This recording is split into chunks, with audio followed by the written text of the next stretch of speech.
So you could see that there's kind of this divider of when we are overusing tissue, it often leads to an orthopedic issue of strains and sprains, stress responses or stress fractures. A lot of it will lead to dehydration or malnutrition. If people are letting this heat get to them, they get dehydrated, then they're not eating enough because they don't have the appetite that they normally would, which this then leads to, we worry about kidney stones and other internal organ issues. And it's real.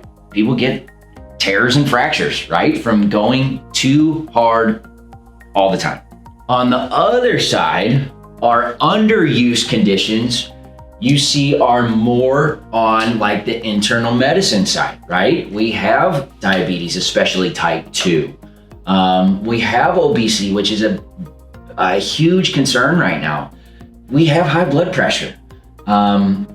It's unfortunate the amount of patients I actually have to send home, send to an urgent care, send to the ER, which we've done before because their blood pressure is at a risk that it is so high.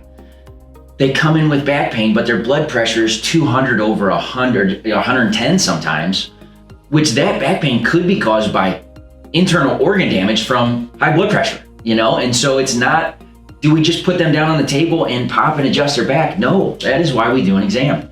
We have to know what we're treating. It leads to weakness and sometimes atrophy, the loss of muscle. We don't gain that muscle back because we literally don't use it at all, which then leads to balance issues as we age. And that's why we fall down. Somebody in the chiropractic world who said, if you're gonna give somebody an exercise over the age of 70, what should it be? And his answer was, make them crawl down on the floor and stand back up. And crawl down on the floor and stand back up. And do it over and over and over again. Because that is a population that when they fall, if they don't have a cell phone or a life alert button, they unfortunately will have to lay there until somebody comes and finds them. And none of us want that to happen to our loved ones. And so he said, if we start training them at a younger age on how do we get down to the floor and how do we stand back up, that training alone will help that person prevent falling in the future. And lastly, osteoarthritis. The studies are out that shows that if we don't move, arthritis actually sets in sooner.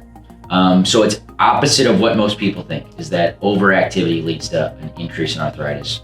A lot of the research is showing the opposite of that underuse will accelerate osteoarthritis. These are tough topics to talk about. They're not fun to point out to anybody when they come into the office. The problem is they're very real, okay? And so on both spectrums, when I have my athletes who are just go, go, go all the time, I have to try and reel them back in and talk to them about, hey, this is the road you're going down. We need to be careful, we need to be smart.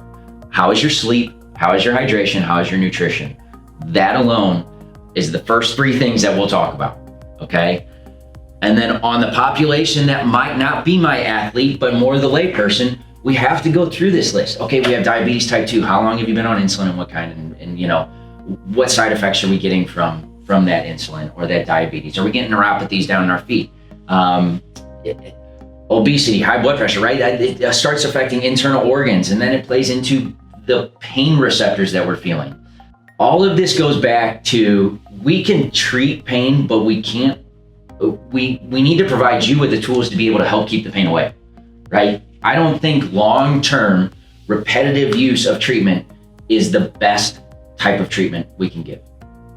I think it's, let's be aggressive in the beginning. Let's give you the tool set that we need you to have to maintain this from coming back.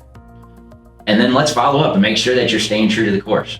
This is the unpretty side of what I do, but it also all plays into what patients come in for.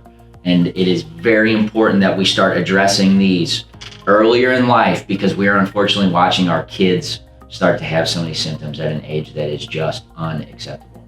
We have to get our kids away from the screens. We have to get them exercising at least 30 minutes a day, bar none, is what a child should be doing for exercise. So this is just a different topic that we haven't discussed, but it goes all the way back to that knee topic that we used in a video about how if we aren't using the muscles, it leads to knee pain, not the overexertion of exercise. So if you or anyone you know is suffering from some of these topics, let's sit down and discuss it. Let's get it out.